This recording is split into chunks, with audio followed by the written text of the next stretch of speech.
I'd like to welcome everybody to the Coaches in the Mouth pod.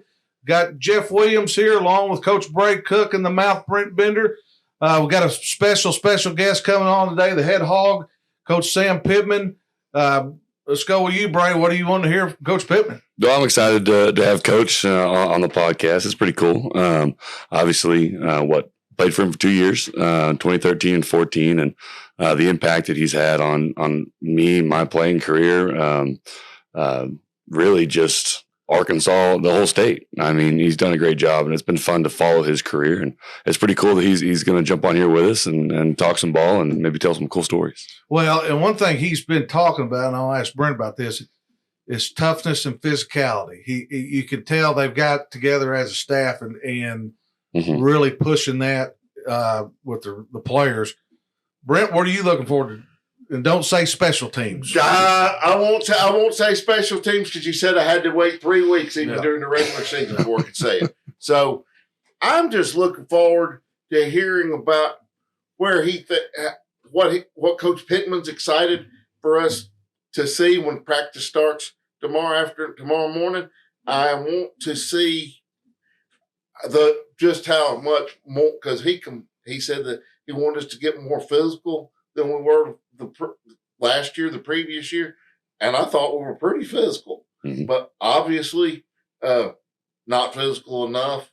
I'm interested to see how the new offense with Dan Enos works out. I just want to see how KJ progresses week to week throughout the season, and as far as if KJ goes down, I think we're not scared to have to put in Criswell from Walton. He comes with experience, and I'm really excited to see how the new defense works out this year. Well, and I want to talk to him about that, about going to 4 down, and they played a lot of 3 down. Whichever defense anymore, they're going to play a little both, but dramatic change with that, and the offensive line. I mean, that's something that you've been talking about. Yeah, I think we can maybe talk about some of the guys that he has coached. That line that I was a part of before and after me with Swanson and Skipper and Frank, all those guys, and what they got now. I'm going to ask him about. Bo right now is just squatted 700 pounds. It's on Twitter everywhere. My knees thinking about it. That is insane. So ask about that, and definitely maybe ask him about some food joints. I know he's a Hot Springs guy, so ask him about some pizza and let's see what he's got. And I'm going to sneak one in on him about Rex Ryan. Rex Ryan, I followed his career for a long time. They worked together, and I'm sure he's got a few stories on him. Hey, let's quit waiting around. Let's bring him on.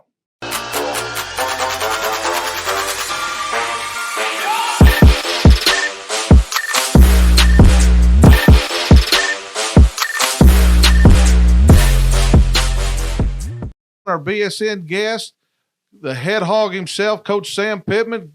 Coach, glad to have you. Man, it's great to be with you guys. It's hot outside. It's better in here talking to y'all. Coach, we've listened to a lot of your press conference, read a lot of things, talked to a lot of guys. And the thing that keeps coming out of your program, and especially from you, is having great mental toughness and being more physical. Talk to our audience, talk to us about that. Does that mean more physical practice? Is it just a mindset or, things that you were trying to accomplish this summer and in the spring to carry over the fall? Talk to us a little bit about that, about the mental toughness part and the physicality. I think a little bit of it both. I don't believe you can win if you're not the toughest or the most physical team. You can win a few games, but you're not going to win those ones that you have to if you're not physical and tough. And that goes back to a belief of being an offensive line coach. I think that has something to do with it. Lifer, offensive line coach, but you can win with tough guys. Bray was obviously one of those guys,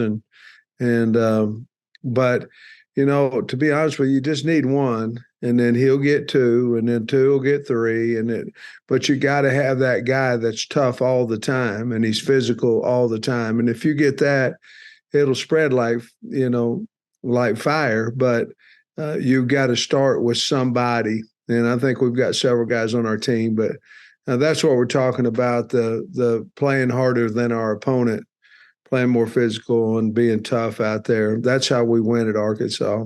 Well, there's no doubt about that. How do you incorporate that with your practices? We talk that, but is it more, today's world, you got to keep them healthy, obviously, but is it more physical in practice than what you were? I know you talked about going in shells, just how many times you go during the week in pads, which that adjusts through injuries and that part of it.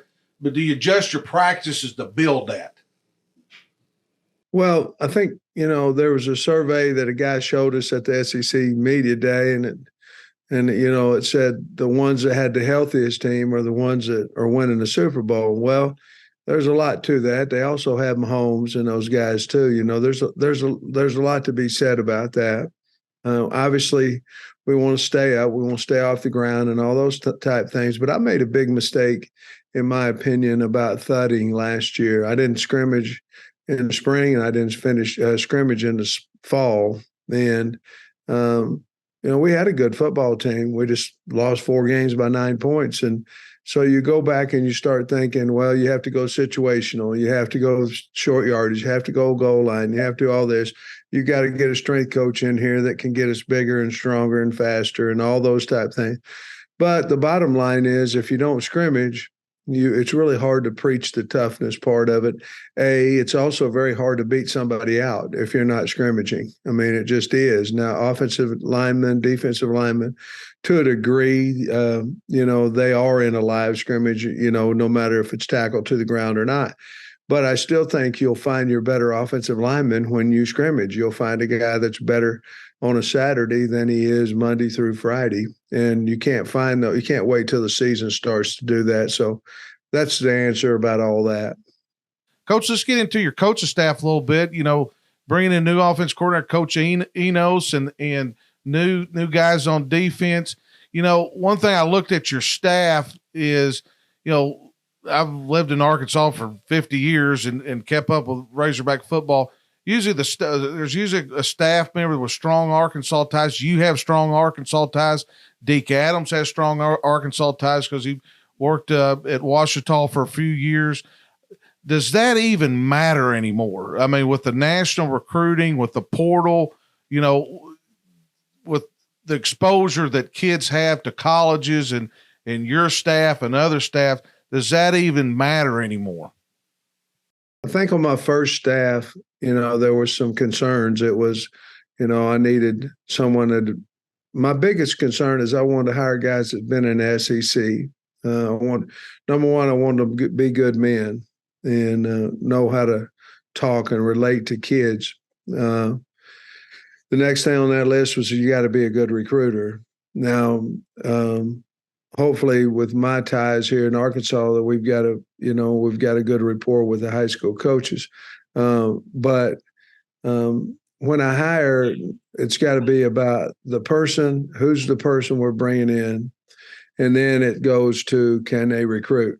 And I've already seen them coach and things of that nature, but I do like to hire guys with SEC backgrounds simply because it's a different world. And if you don't understand it, you spend a couple years catching up. And by that time, they may run us all out of town. So I like guys with SEC experience, and, they have to be able to recruit. And, we've unfortunately had to let guys go before, and most of it was about recruiting. If you can't change your room, you're not really bringing a lot of value to the program. So all the guys I have now, I believe they can recruit. I think they're good men. Good men are also coachable and teachable. And ego guys, the guys got all this ego, they're not. The thing about themselves and not others. So if we can keep the egos out of the building and just go to work, roll up our sleeves, be appreciative of where we are, think Arkansas is the best job in the world, those are the type of guys I like to be around. Well, Coach, everybody's talking about KJ, your quarterback, and being a former offensive line coach. Bray's a former offensive lineman plus former offensive line coach. Brent, our the mouth here. His dad was a longtime offensive line coach at Arkansas. We want to talk offensive line. Go ahead, Bray. Yeah. Well, Coach, first off, thanks for coming on the podcast. I love Bray Cook, man. Always have. Love you too. Glad you're here. But yeah, it's an awesome opportunity. This podcast thing's kind of taken off. It's pretty cool to be able to sit here and talk ball with guys who've done it, at a very high level. But yeah, we've been talking about offensive line, and obviously, with your history, you've coached some big time talent at a lot of different schools, but specifically here at the U of A, with you talk about Swanson and Ragnow. Look at Skipper, Trey Tola. I mean, the list goes on. And I don't know if you're aware, but your starting center, Bo, is currently trending on social media for squatting 700 pounds. So we were curious, what does Coach Kennedy's O-line room look like right now? Well, I like, obviously, we have the returners that's played a lot of ball, and Brady and Bo. And the thing, and Bray, you've gone through this too. What you would like to do is have a two totally deep offensive line. And I don't know that I've really ever had that, to be perfectly honest with you. Now, I've had a lot of good players, but maybe not ready for that season, if that makes sense. But we are as close as we've been to, having a legit two deep. I think, the inside, I got Josh Braun, he's coming. He's done a nice job for us at guard. We have a Marion Harris right there in that spot too. But and then you go out to the tackle, and a guy who, in my opinion, will be as good an offensive lineman as comes through here in the next few years is a guy named Patrick Kudus. I think he's very, very talented. He's also our second best center right now. So my biggest concern there is who's going to be the backup center, so you don't have to move one of your best tackles inside.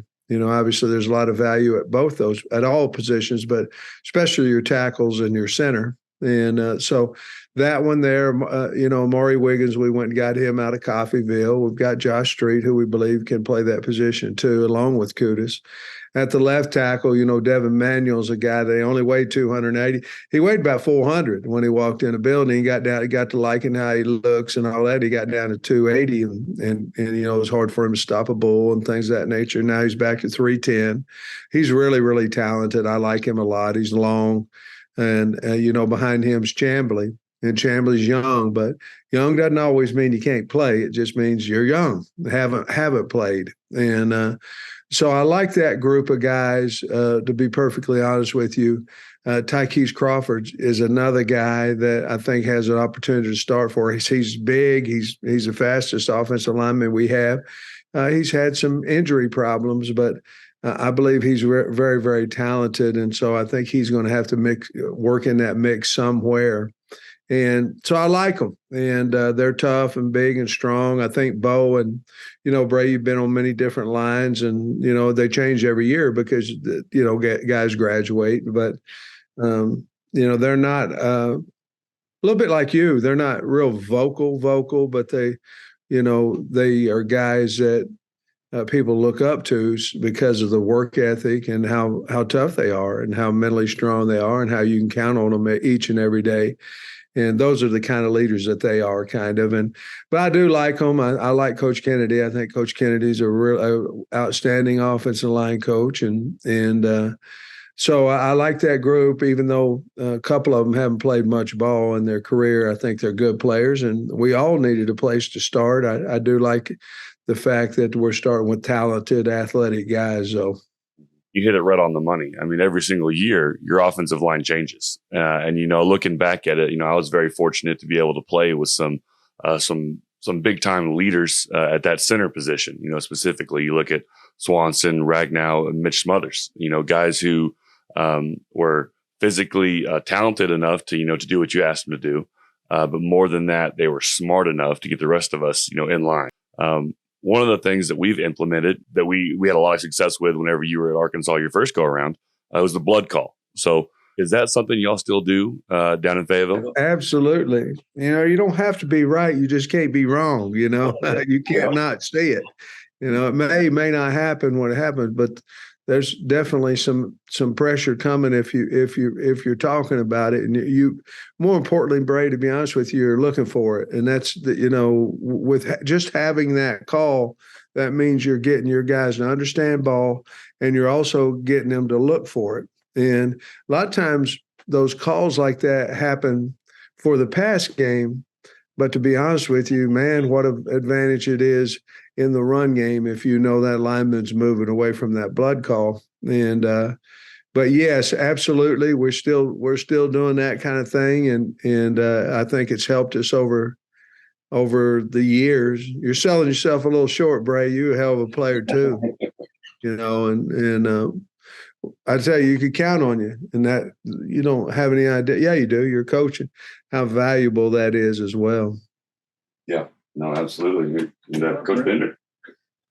Coach, I'm going to tell you the first thing that I noticed last spring at the spring game, and we're sitting down there in the end zone, and the first thing I noticed was KJ Jefferson, how much weight he looked like he had lost from the end of the season last year. I thought he looked in the spring just absolutely fabulous. Yeah, he does. He does. Yeah. And it looked like to me he was a lot more mobile. I may be wrong on that, but it looked like he was moving a lot. Well, anything swifter than me. So I think he's really, really headed for a great year this year from just what I saw in the spring. Yeah, there's power. It's powerful when you're in shape, and it's just as powerful when you're not. I mean, being in shape, and that's why coaches press guys through practice and this, that, and the other. It's really more about the mind and being in shape. If you're in shape, you're powerful now. If you're not, you're not. I mean, that's just how it is. And so I have gone a little bit away from, now we have a set weight for our guys. They got to stay 5 high, 5 low. They got to stay within 5 of that weight, high or low. But I have quit worrying about weights as much as, are you in shape? Can you move? Can your feet fire? Things of that nature. And I've always been a guy like them as big as they can get, that they're mobile, that they can move. But now I've kind of gone into, are you in shape? If you're in shape, I'm not positive how much the weight matters unless you've got to put it on. You can't go out and win in this league with 250-pound linemen, but either side on the inside. But he's moving exceptionally well. It's like somebody asked me yesterday about Rocket Sanders. Well, he weighs 242, but he can't get to 241. There ain't nothing left, I mean, there's no fat. He's a bunch of muscle. And so I have quit worrying. He's in great shape. And in this league, I believe it's full of a lot of big people. And we happen to have one at quarterback. And to be honest with you, Jacoby Criswell is a big man. And that's how you survive. Lineman's going to get beat every now and then. You're going to have to run the football as a quarterback. And man, I don't know how you survive at a couple 100 pounds. You're going to get knocked around pretty good. But I think KJ's in a great spot. I think he's confident. He should be. He's going into year 3.5 kind of, or 3 1/4, or whatever it may be, of playing ball for us. And the team looks at him like he's supposed to be looked at. But you don't get that now unless you earn it. You don't get it unless you earn it. And he certainly has earned the right for the team to, and I'm talking about both sides of the ball, the team, to look at him as a leader. But I look for him to have a really good year. Yeah, you hit on it. And obviously we've talked to some other SEC coaches. I have, we had Eli on, and, they rank, KJ up there at the top, based on a lot of, experience and just his talent. And let's go to your running back room a little bit. You hit on Rocket, and, in this league, you're going to have 2 or 3 guys just because how physical it is. Talk to us a little bit about your running back room. I like that room. I think AJ Green's a really, really good player. Obviously, R-Dub, Rashad Dubinion's a good player, and Dom Johnson, is going to be back. And Dominique, he started the Outback Bowl. That's when he got hurt, but he started 2 years before. He started that bowl. He didn't come in off the bench. He started it. So we felt really, really, obviously really good about him. So we have some backs now. Jimmy Smith's done a great job of recruiting those guys, and he does a great job with them. But again, he's recruited really good kids that understand how to work, and they're all pretty good. R-Dub's not quite as big as the other guys, but you can't hardly tackle him in the phone booth, and so he's got that available to make guys miss. You make a guy miss, you don't have to always be 10-200, which AJ Green is, but I think he ran 10-3 in high school. But there's different ways of making somebody miss. You can run by them, you can run over them, and you can make a move and make them miss. And I think with the four guys, they all have kind of a different way to make you miss, if that makes sense. So I like Jimmy being able to play several guys, because you can't just say, well, this is his move. This guy's going to run over me. This guy's, those things. And I like the fact that we've got a lot of guys that can play along with our young one, Augusta, Isaiah. He's big as well and can run too. So Augustave is his name. I kept messing it up, but he's big and he can run too. I don't know when and where and how that he'll get in the game, but because we are very deep, but he's going to be a fine running back when it's all said and done.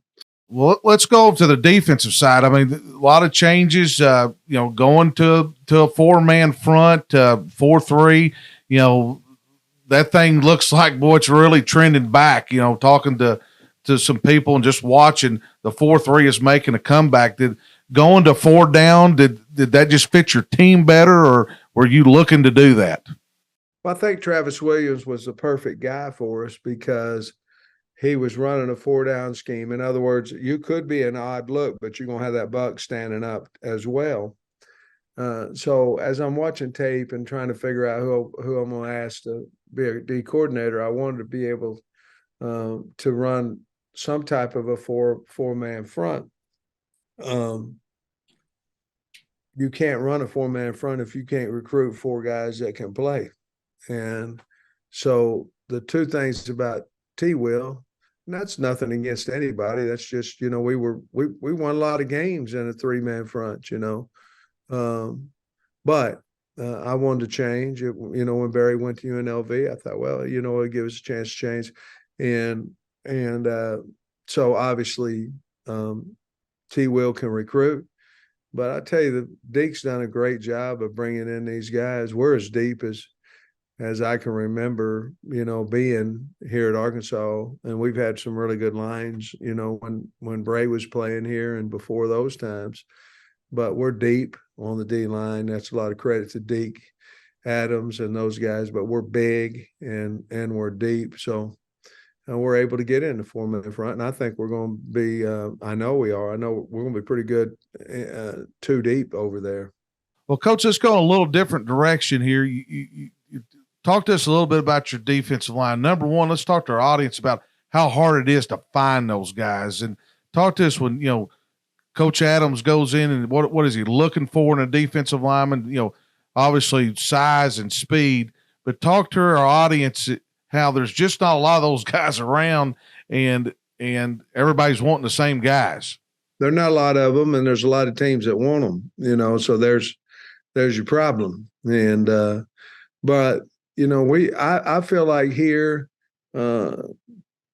we can go out, like we got Quincy Rhodes, a big, long guy that needs some development and things. And there's nothing wrong with needing development as a freshman, We went out and got Ian Graffard, and he's a biscuit away from 400, and we've got. But I'll say this: he never missed a rep this summer. I mean, I couldn't believe it, and that shows you something about their inside. And but we look for good kids, and we the first question was we have on a lot of our positions is will he work, and if the answer is no, some kids they get to the point where they've got their 4th or 5th star and they quit working, and that's a flag. You're going, oh my Lord, we ain't built like that. You're gonna have to work coming in here. So that's D linemen. I believe that if they'll go to work, and O linemen, I believe that too. If they'll go to work, I think really good things will happen to them. But we still like a big man on the edge. And that's why we went out and got Jashad Stewart when I first got here, because of the way his tenacity that he played. Now he was a little undersized, but the way that he played, and he fit Arkansas. So we're looking for that at all positions, but probably more so in the offense and defensive lines. Well, let's move to your linebacker crew. I mean, you lost some guys that had a lot of tackles over the last few years. You're going to a 4-3. Let's get into that bunch, and where do you see those guys at? Yeah, Pooh Paul got enough reps last year where I feel real confident about. He had a heck of a Liberty Bowl game. He showed what he could do out there. I like Jordan Crook. I like him a lot. He's a guy that can run. He'll hit you. And then we went in the portal and got Antonio Greer and Jaheim Thomas. We've seen more out of Antonio because he was in spring ball than we have out of Jaheim. But we know Jaheim played for Cincinnati, played. We won't take a guy that really, we don't like to take guys if they haven't played college before out of the portal. 5 stars can be wrong too, and so we want to see them on film. We had the opportunity to do that. I really like Sanford and Spence and Carson Dean. Those are 3 freshmen that came in. I think are going to be good players for. They're all real big. They look good, but for the immediate this year, I think you're going to rely on Paul and Green and Crook and Thomas. I like those guys. They're all got size to them, and they all can run.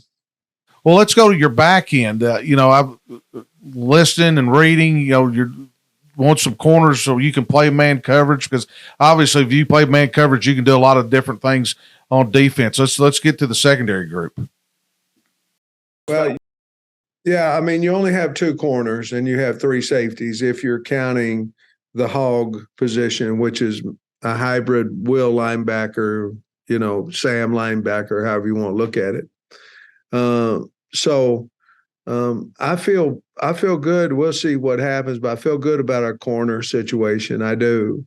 And we just had a meeting today. We got to find enough corners where one of them possibly can help us as a safety or a hog.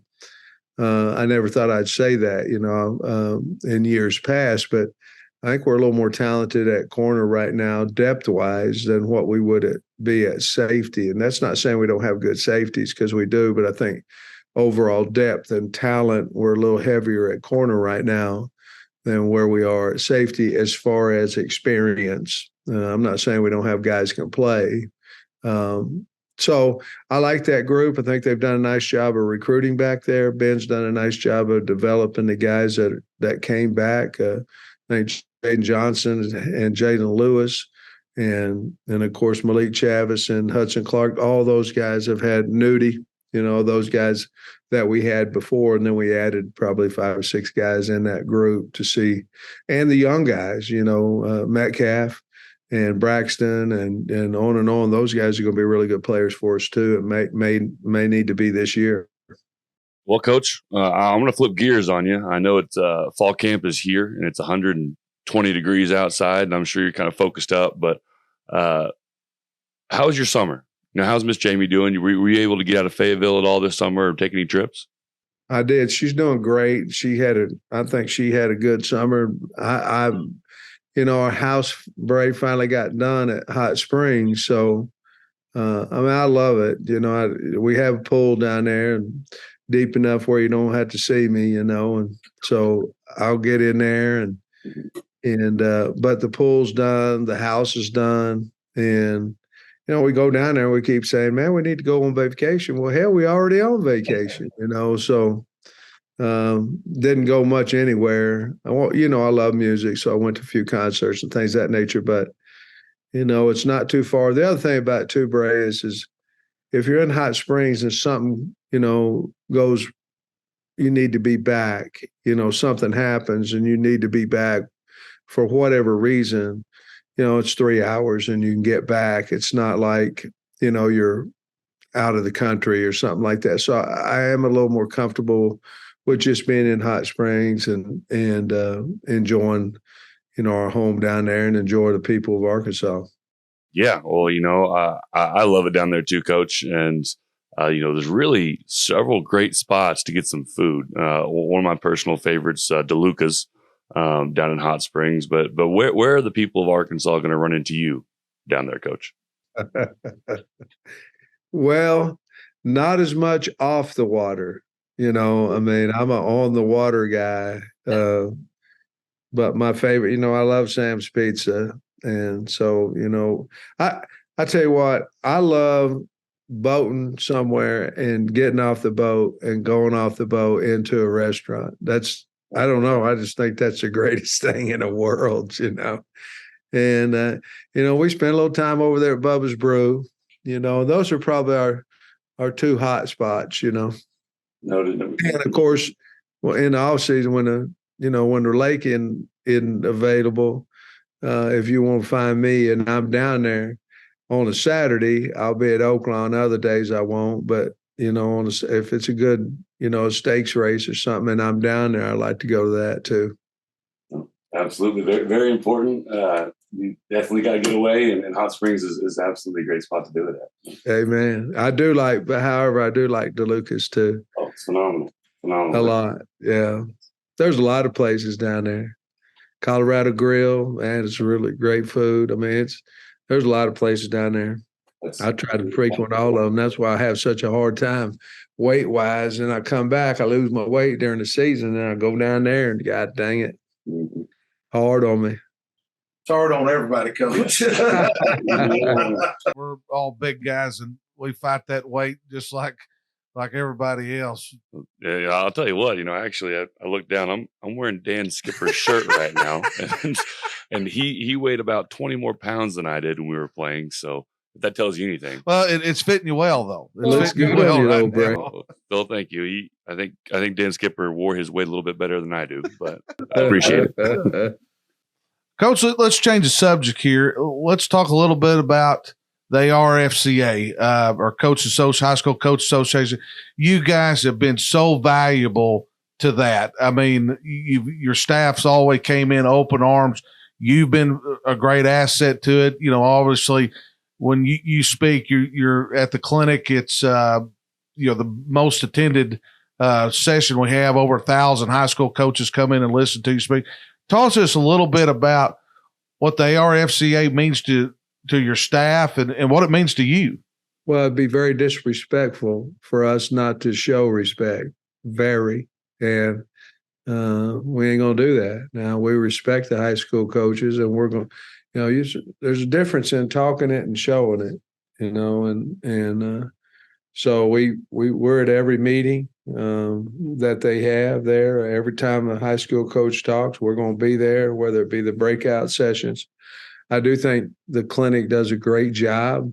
And, obviously I've talked to you, but I mean, you guys give Arkansas a chance to show their coaches off, and we want to. I think that's the difference. We want to be the headliners of every time we go down there.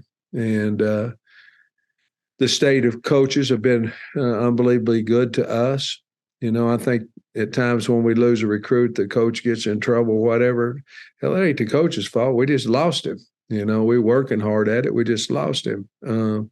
But I know this for a fact that we've been helped a lot more than, we've been helped on every one of these kids. And, unfortunately, if we lose a guy or two here and there, but our coaches in the state are really good to us. They're also really good football coaches, and they're really good to us. And we need to, more than anything, we need to be good to them. And to me, that's the respect of, heck, I learned something from going to those meetings every year that we'll come back and talk about from whomever it may be.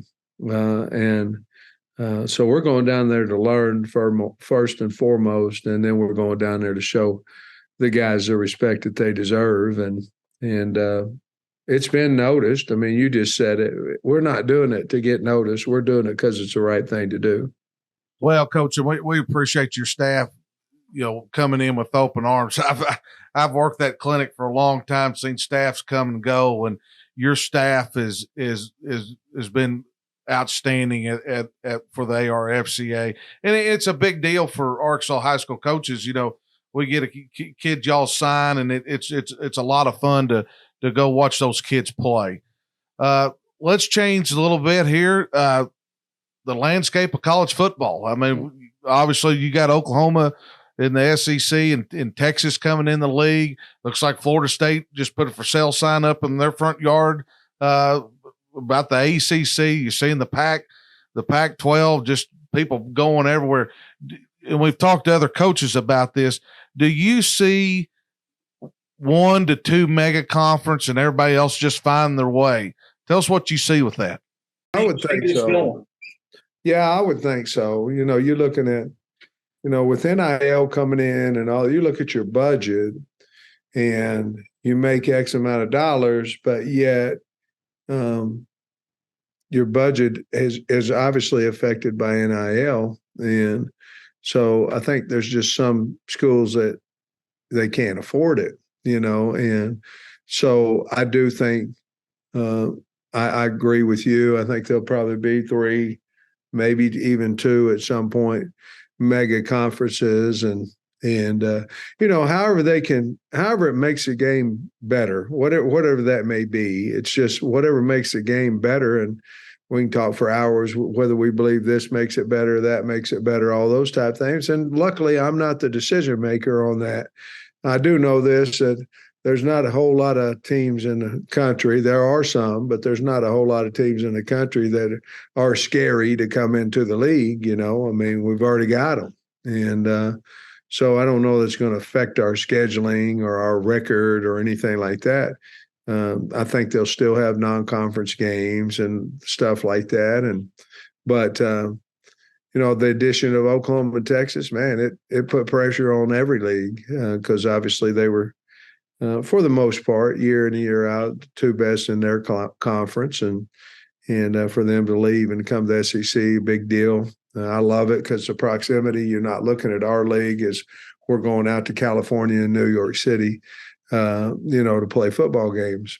And so we kept, to me, Oklahoma and Texas were great to bring into the league. And obviously for Arkansas fans, the old Southwest Conference rivalry with Texas and things of that nature, I think that's a big deal. But I do think, to answer your question, I do think that there'll still be conferences. They may change the name, they may keep it, but I think there'll only be recognizable at this level 2 to possibly 3 of those conferences. I think the numbers will pack in from the Big 12 and possibly from the ACC and things of that nature. But I don't know that you asked me a question. That's my speculation.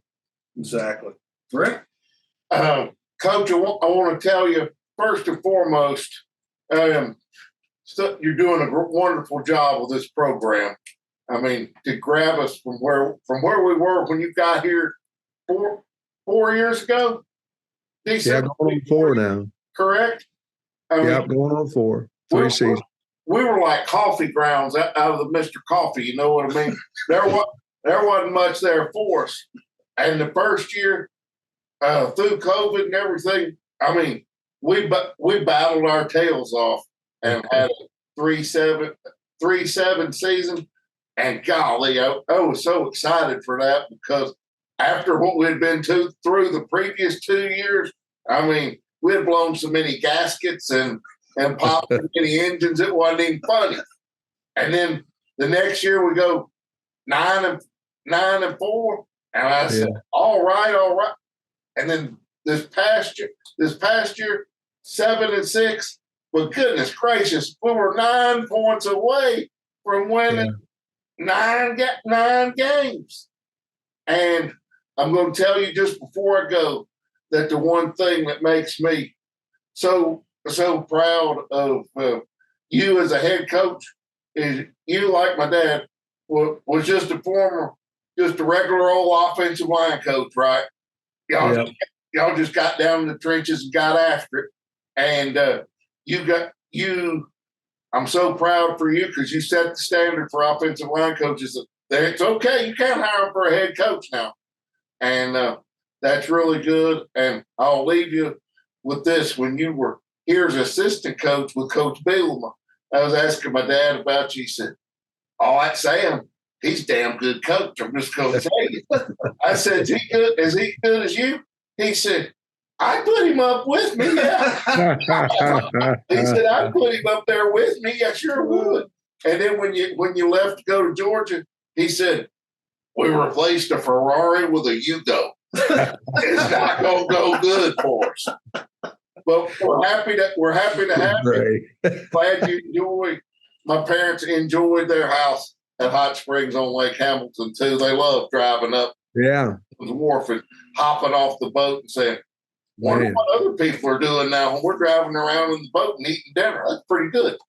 Man, it is good. Thank you for your kind words. But you know, a great part of being a good coach is recruiting really good players. And you know, sometimes you don't really know where you're getting in recruiting. You don't. I mean, you know, I've had some guys I thought was going to be really good and weren't. And I've had some guys, man, I think this old kid's going to develop in 2 or 3 years, and he did as a freshman. And, you know, but I think the culture that was here when I was here as an O-line coach through Brett and Chaney had a lot to do with that, to be honest with you, with the O-lineman and the toughness and all that. And then Dan coming in on my last year, and we kind of had, you know, we had pretty good line every year. You know, they said, I saw something today that said, who was it? One of the schools had given up the least sacks since the 2013 team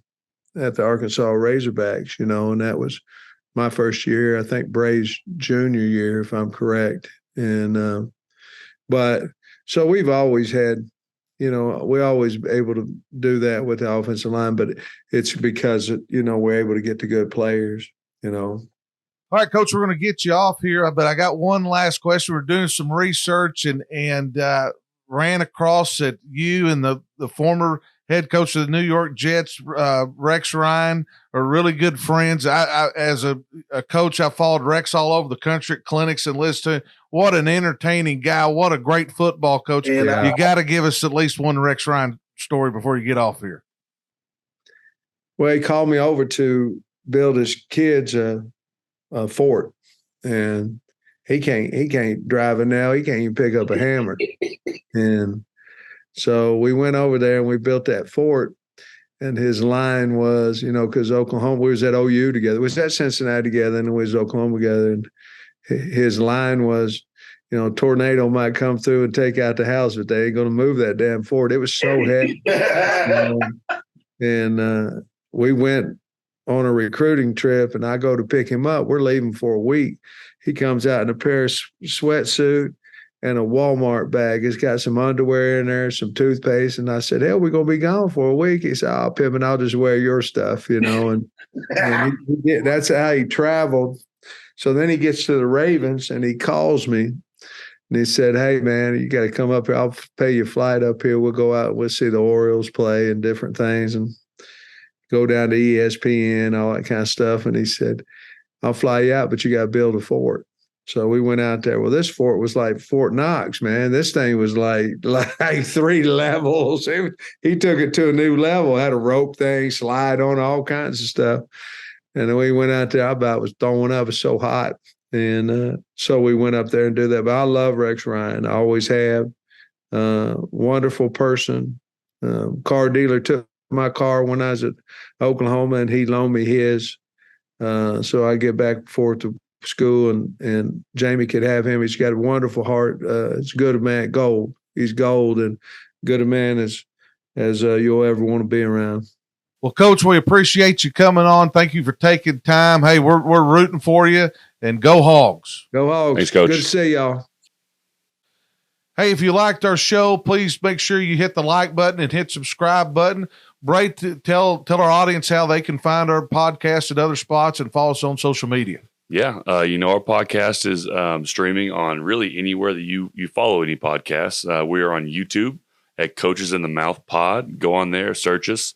You'll be able to find us pretty quickly. Go ahead and hit that like and subscribe button. You can also follow us on Apple Podcasts under the same name, Coaches in the Mouth Pod. And then, of course, on X, formerly known as Twitter, we are Coaches Pod is our handle, which our live episodes are streaming on X. So give us a follow, give us a like, and we'll keep on pushing out some shows.